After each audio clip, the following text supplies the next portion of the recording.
وعنوان لقاء اليوم هدى وشفاء. الله عز وجل وصف كتابه العظيم في 3 مواضع بأنه شفاء. قال جل وعلا في سورة يونس: يا أيها الناس قد جاءتكم موعظة من ربكم وشفاء لما في الصدور وهدى ورحمة للمؤمنين.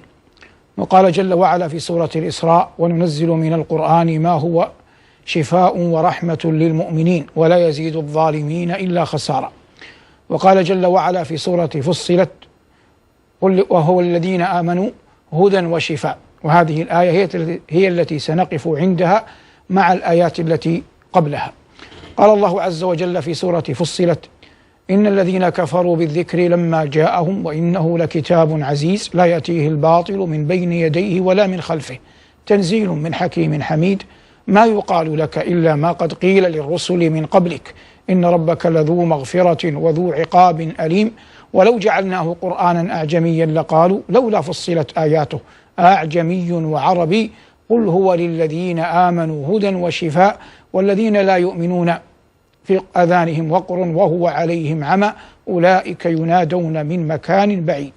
فأما قول الله عز وجل إن الذين كفروا بالذكر لما جاءهم، المراد به في المقام الأول كفار مكة، وخبر إن محذوف دل عليه المعنى في قول أكثر أهل العلم، والمعنى إن الذين كفروا بالذكر لما جاءهم معذبون أو هالكون أو مهلكون، التقدير متقارب. وبعض العلماء يرى إن خبر إن أولئك ينادون من مكان بعيد، لكن طول الفصل بين قول الله عز وجل إن الذين كفروا بالذكر لما جاءهم وقوله جل وعلا أولئك ينادون من مكان بعيد يجعلون القول أنها خبر أمر راجح أو أمر مرجوح. على هذا قال الله عز وجل إن الذين كفروا بالذكر، الذكر هنا القرآن بإجماع المفسرين، إن الذين كفروا بالذكر لما جاءهم، قلنا التقدير معذبون مهلكون هالكون، والمعنى متقارب. وإنه أي القرآن لكتاب عزيز، للعلماء أقوال في معنى قول الله عز وجل وإنه لكتاب عزيز. عزيز لأن الله عز وجل أعزه وأمر بأن يعز ويجل، عزيز منيع، فالله عز وجل حكم أن هذا القرآن لا يبدل ولا يغير، إنا نحن نزلنا الذكر وإنا له لحافظون. عزيز أي أنه منزل من عند الله جل وعلا، والله جل وعلا عزيز حميد. فقال ربنا تبارك اسمه وجل ثناؤه هنا إن الذين كفروا بالذكر لما جاءهم وإنه لكتاب عزيز لا يأتيه الباطل من بين يديه ولا من خلفه، لا في صريحه ولا في ضمينه، فالقرآن منزه عن كل باطل أبدا، لأنه كلام الله تبارك اسمه وجل ثناؤه. قال ربنا وإنه لكتاب عزيز لا يأتيه الباطل من بين يديه ولا من خلفه تنزيل من حكيم حميد. حكيم وحميد اسمان من أسماء الله جل وعلا الحسنى، فهو جل وعلا محمود لما له من صفات الكمال، حكيم يضع الشيء في موضعه ويدبر جل وعلا من غير شريك أمر خلقه.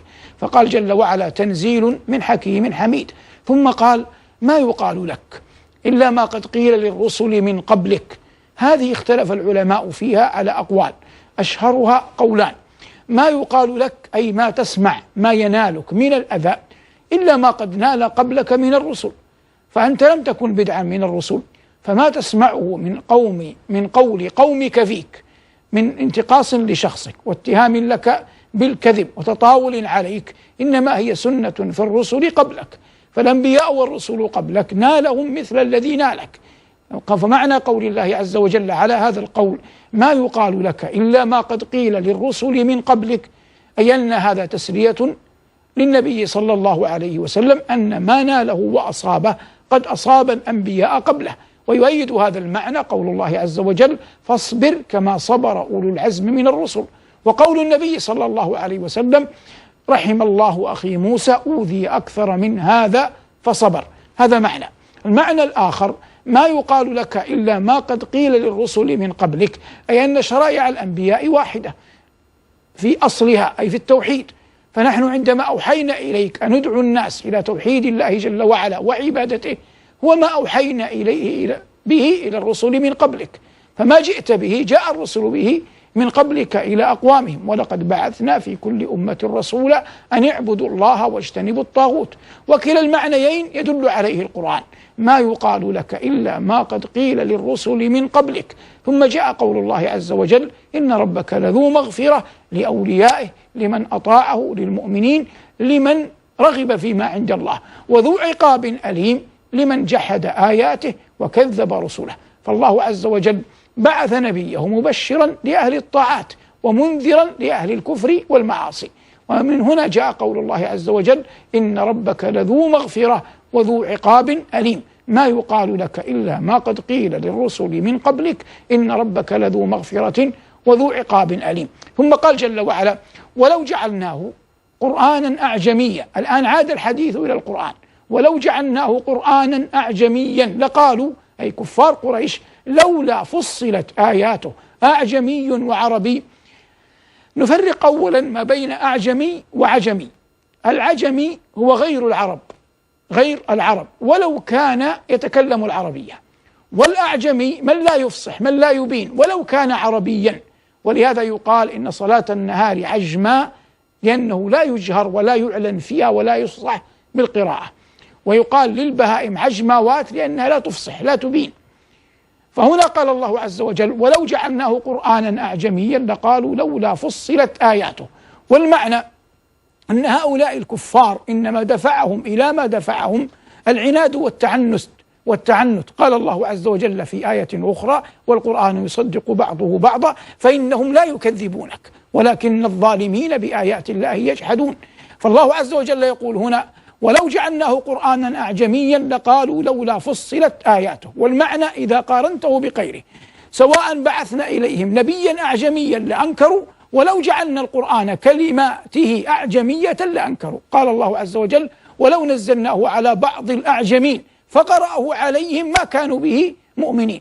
فالله عز وجل يخبر هنا لو قدر أن هذا النبي وهذا الرسول غير عربي لما آمنوا عنادا وكفرا. وهنا يقول في سورة فصلت لو قدر أن هذا القرآن نزل بغير لغة العرب لا كذلك استكبروا ولما آمنوا. قال الله ولو جعلناه قرآنا أعجميا لقالوا لولا فصلت آياته أعجمي وعربي. وهذه الآية مما استدل بها على أن القرآن إذا نقل معناه إلى لغة أخرى فإنه لا يسمى قرآن، وإنما يقال ترجمة معاني القرآن، لا يسمى قرآن إلا وهو بهذه الحالة. لكن إذا ترجمنا معانيه وقربناها لغيرنا من غير العرب فإن هذا لا يسمى قرآنا، وإنما يسمى ترجمة معاني القرآن ولا يسمى قرآنا. وهذا من الآية نفسها ولو جعلناه قرآنا أعجميا لقالوا لولا فصلت آياته أعجمي وعربي. والمعنى كيف يكون القرآن أعجميا والرسول الذي بعث بهذا القرآن عربي؟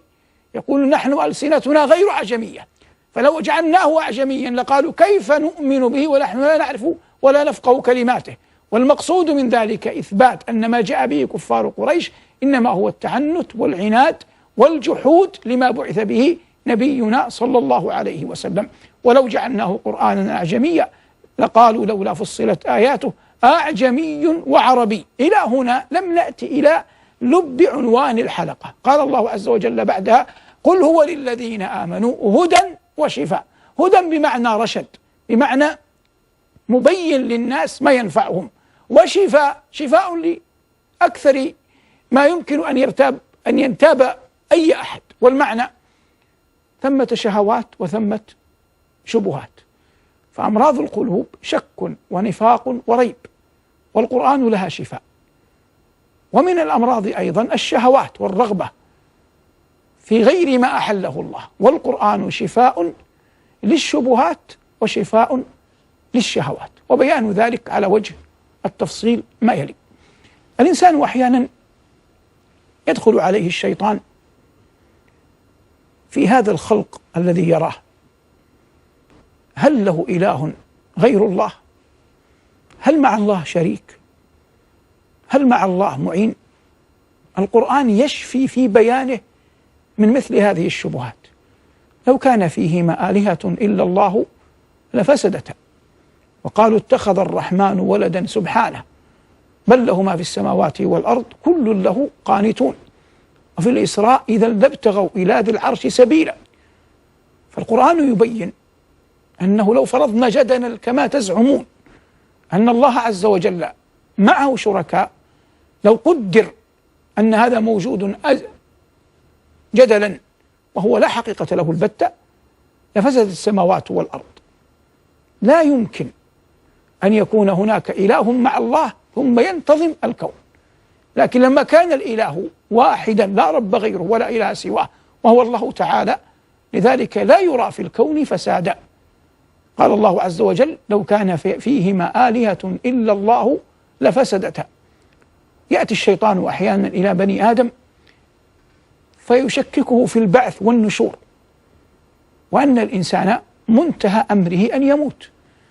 قال الكفار القرشيون الدهريون منهم: وما يهلكنا إلا الدهر. زعم الذين كفروا أن لن يبعثوا.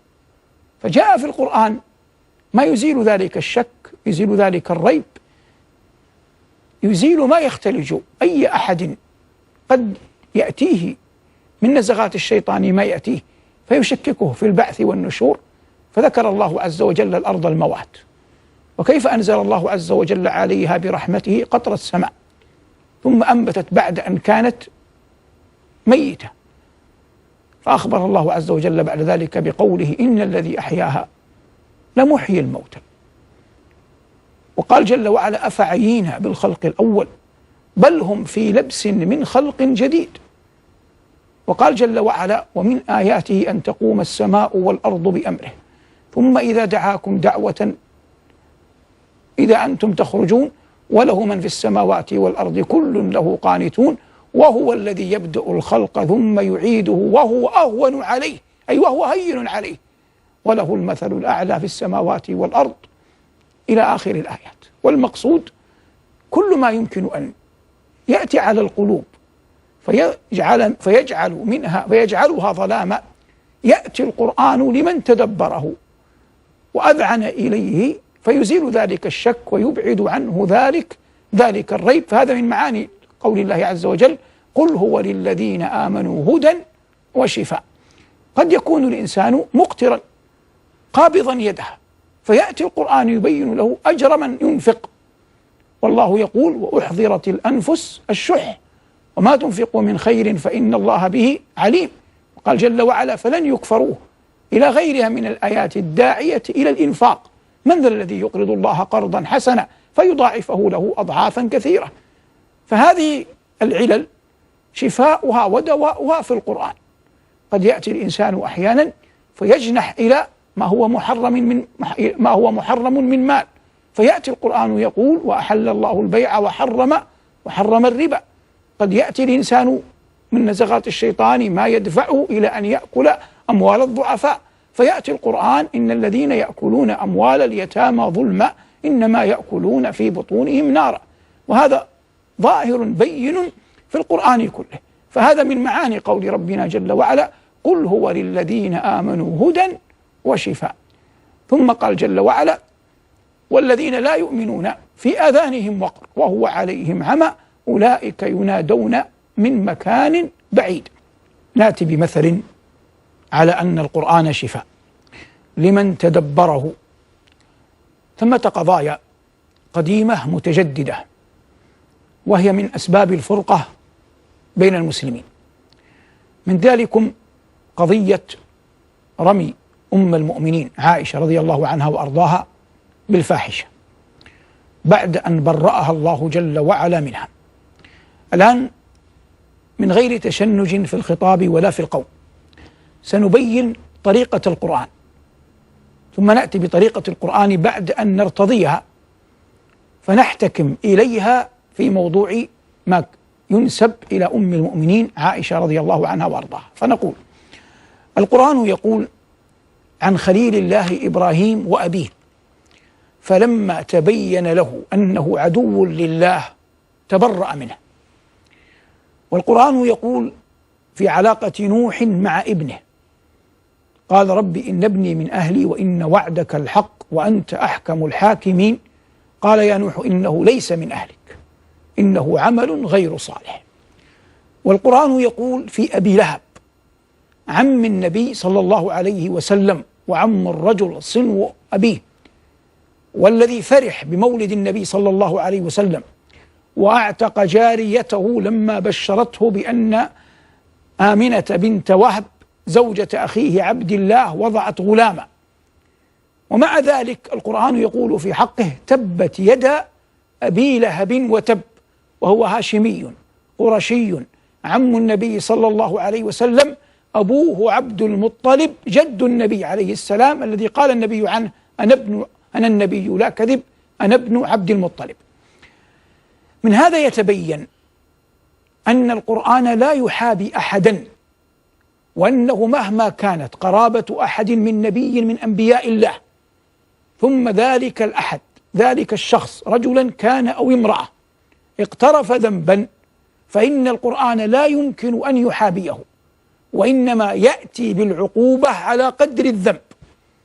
من هنا نفقه لو قدر أن عائشة بنت أبي بكر حدثت نفسها بالفاحشة البغيضة حديث نفس لقصمها القرآن. فالقرآن الذي لم يحابي إبراهيم في أبيه، ولم يحابي نوحا في ابنه، ولم يحابي محمد بن عبد الله في عمه، لن يحابي عائشة رضي الله عنها وأرضاها البتة، محال. هذا طريقة القرآن. يأتي من الشبهات في الباب أن البعض يقول ألم يخبر الله عز وجل أن امرأة نوح وامرأة لوط كانتا منهما الخيانة؟ نقول بلى، أخبر القرآن بهذا، وهذا دليل لنا لا دليل لكم، ودليل عليكم لا دليل لكم. من أين جاء دليلا لنا وليس دليلا لكم؟ وكيف أصبح هذا دليلا عليكم؟ بيان ذلك: إذا كان الله عز وجل قد أخبر عن امرأة نوح وامرأة لوط وقال ضرب الله مثلا للذين كفروا امرأة نوح وامرأة لوط، وقال الله عز وجل إلا عجوزا في الغابرين ولا يلتفت منكم أحد إلا امرأتك إنه مصيبها ما أصابهم إن موعدهم الصبح وليس الصبح بقريب. فهذا بيان شاف إلى أن الله عز وجل لم يراعي مسألة أن امرأة نوح هي زوجة نبي عظيم أول رسل الله إلى الأرض، ولم يراعي أن امرأة لوط هي زوجة نبي كريم أول من آمن بإبراهيم فآمن له لوط. ومع ذلك لما وقع منهما ما وقع بينه القرآن وحكم عليهما بالضلالة ونزل على إحداهما العذاب إنه مصيبها ما أصابهم. فلما لم يأتي القرآن في حق عائشة بشيء من هذا كله، لا كخطاب الله جل وعلا عن والد إبراهيم، ولا خطاب الله عن ابن نوح، ولا خطاب الله عن عم النبي، ولا عن زوجتي النبيين الكريمين نوح ولوط، دل هذا بوضوح بين على أن عائشة لم يكن منها شيء مما رميت به. هذا في حال أن القرآن لم ينزل ببراءتها، فكيف وقد نزل القرآن ببراءتها وقال الله أولئك مبرؤون مما يقولون، أولئك مبرؤون مما يقولون، أي مما يقول أهل الضلالة فيهم. وقول الله عز وجل في صدر الآيات إن الذين جاءوا بالإفك سماه الله عز وجل إفكا، وأنت تعلم أن الإفك هو القلب، والمؤتفكة أهوى، سميت مؤتفكة لأن الله جعل عاليها سافلها وسافلها عاليها، فسماه الله عز وجل إفكا لأن هذه المرأة عائشة بنت أبي بكر طاهرة بريئة كل البراءة، هي وصفوان بن المعطل، فلا هو أرادها ولا هي أرادته، ولم يقع بينهما شيئا رضوان الله تعالى عليهما. فسمى الله عز وجل من رماهما بتلك الفاحشة سماه جل وعلا إفك، سمى هذا الصنيع كله إفكا لأنه قلب حقائق وتغير وتبدل لحال عن حال. فهذا شفاء للصدور على أن ما ترمى به أم المؤمنين رضي الله عنها وأرضاها باطل من كل وجه، وليس فيه من الحق مثقال ذرة البتة. ولا نقول هذا عاطفة، ولا نقول أننا نفيء إلى فئة دون فئة، هذا كله نحيناه جانبا، لكن نتكلم كيف نجعل من القرآن شفاء. أنت يقال لك وأنا يقال لي، وليس قولي بأولى من قولك ولا قولك بأولى من قولي، فلا بد من الاحتكام إلى وحي رب العالمين. ووحي رب العالمين كما بيناه لا يمكن أن يحابي أحدا، لا يمكن أن يحابي أحدا. القرآن علمنا وعلم نبيه صلى الله عليه وسلم، علم الله نبيه صلى الله عليه وسلم من قبل أن الحق يظهر كما هو. عفى الله عنك لما أذنت لهم، عبس وتولى أن جاءه الأعمى. ما كان لنبي أن يكون له أسرى حتى يثخن في الأرض. هذا كله عتاب من الله عز وجل لنبيه صلى الله عليه وسلم لما خالف الأولى. فلو قدر أن القرآن لم يأتي فيه براءة عائشة لكان في سكوت القرآن دليل على براءتها، فكيف وقد جاء القرآن صريحا بينا واضحا في براءتها رضوان الله تعالى عليها. نحن لا نريد من هذا القول من أحد جزاء ولا شكورا، لكن ينبغي أن نتقي الله عز وجل فيما نقول، وأن نحتكم إلى هذا القرآن الذي نحن جميعا نؤمن أنه كلام الله منزل على نبيه صلى الله عليه وسلم. نعود الآن لكلمة الشفاء. بينا أن شفى البئر حرفه حده، وقد جاء هذا غالبا في موضع الهلاك. قال الله عز وجل: أفمن أسس بنيانه على تقوى من الله ورضوان خير أم من أسس بنيانه على شفا جرف نهار. وقال جل وعلا: وكنتم على شفا حفرة من النار. فلماذا يقال الشفاء؟ لأن المريض إذا قارب السلامة كأنه أتى على شفا السلامة، دنا منها، فلهذا يقال الشفاء. وبينا أن هذا جاء في وصف القرآن في 3 مواضع، في يونس والإسراء وفصلت. نحن المؤمنين نعلم يقينا أن الشفاء كله في كلام الله عز وجل. الله الذي نزل أحسن الحديث كتابا متشابها مثانيا تقشعر منه جلود الذين يخشون ربهم ثم تلين جلودهم وقلوبهم إلى ذكر الله. وفقنا الله وإياكم للهدى، ورزقنا الله وإياكم العلم والتقوى. اللهم وفقنا لما تحب وترضى، وألبسنا لباس العافية والتقوى. اللهم إنا نسألك في بداية عامنا هذا الهجري أن تجعله عاما مباركا خيرا على أمة نبيك صلى الله عليه وسلم في كل مكان. اللهم اجعله عاما تتآلف فيه قلوبنا وتجتمع فيه كلمتنا ويعم فيه أمننا وإيماننا ويتألف فيه ما بين ولاة أمرنا ورعايانا وشعوبنا، وأن تجعل هذه الأمة في عز ومنعة وعطاء، وألف بين قلوبنا وأصلح فسادها. اللهم إنا نسألك الإيمان والعفو عما مضى وسلف وكان من الذنوب والآثام والعصيان. اللهم إنا نسألك أن ترحم موتانا، وأن تشفي مرضانا، وأن تقضي ديننا، وأن ترحم حالنا، وأن تجعلنا من عبادك وأوليائك الصالحين. سبحان ربك رب العزة عما يصفون، وسلام على المرسلين، والحمد لله رب العالمين.